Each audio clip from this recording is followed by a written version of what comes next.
मिराज दी बड़ी बाबरकत रात गुजरी है। तो उस रात के बारे मैं दो दौड़े पढ़ने, मार अल्ताफ बरवाना ते दर्द दा, गुलाम मोहम्मद दर्द दा। मार अल्ताफ आखदा है कि अल्लाह माफ़ करी, एक गल पुछना मैनू होर इतराज तां कोई नहीं, सानू दर्द जो देना है सबरां दे, दस आप क्यों सबर कितोई नहीं। मखलूक तू चोरी महबूब नू मिलियों, पता कई नू लगन दितोई नहीं। मुलाकात अल्ताफ तवील हो गई, एक रात ते छो भरे होई नहीं।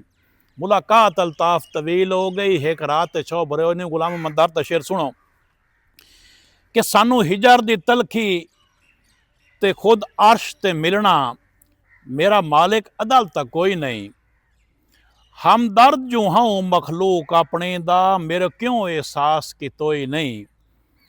बां दर्द तू खसी आई दिल भर दी, बां दर्द तू खसी आई दिल भर दी।